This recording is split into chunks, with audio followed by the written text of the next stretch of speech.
Now, how are you guys doing tonight? Good. Beautiful couple. Great. Thank you. Yeah, we're Great, excited thank to be you. out. Excited to support Tyler Perry. I heard Oprah was here. She was right there. What? She pulled up out of nowhere. I Girl, almost broke my leg I'm trying to afraid get to her. see her. I will hump her I leg was already so crying hard. just knowing she was around me. Yeah. I was like getting I emotional. can only imagine. I would Yeah. probably do the same. So. Yeah, and then I felt like this energy. I'm like, what's happening Right. behind me? Yeah. Now, the hot topic on the carpet tonight has been Trump and Hillary. So it's like very, it's surprisingly split. Like there are some Trump supporters not knowing what you guys are or whatever, but no judgment. Now, the tapes have come out of him talking about women. He was married. He's, being extremely inappropriate. Now, do you think we should be judging him based on just, what he does? Do you think that affects him as a president, what he does for a living? I think him being a presidential candidate, I think everything he does has to be judged, right? Because I think that if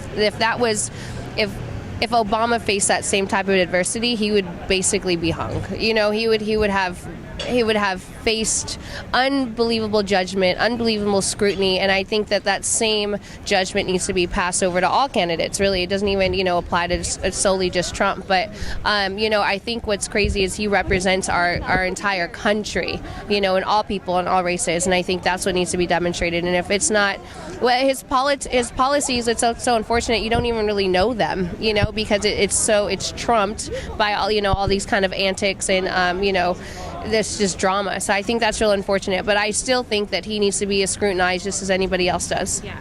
And now you've been in locker rooms before. Now, is that locker room talk? Is that what you guys say in the locker room? Is that what happens? No.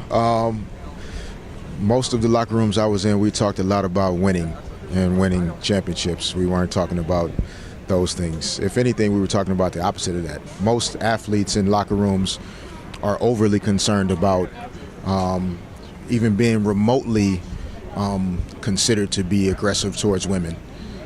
So athletes, I think, are in particularly very cautious and slow to be put in that position. Doesn't mean it doesn't happen. I have 2 daughters. We're raising 5 kids, boys and girls, and so we don't take lightly when women claim or have been assaulted, really, seriously. But no, not locker rooms that I was in, that's not the way we talked. So do you take it personal when, someone like that is generalizing men and how men talk and how men act and, being completely inappropriate? Do you feel like he should be doing that? And how are people not all agreeing on this topic? No, I don't take it personally. But I do think that we all generalize way too much just in our society. And I think in some ways he's symbolizing what so many people in our society either do say and or represent.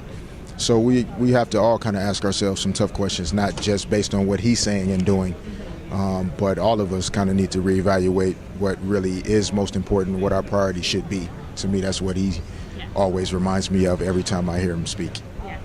So go vote. Thank you so much, guys. Absolutely. Nice Such a meeting you. pleasure. Nice Have a good meeting you. night.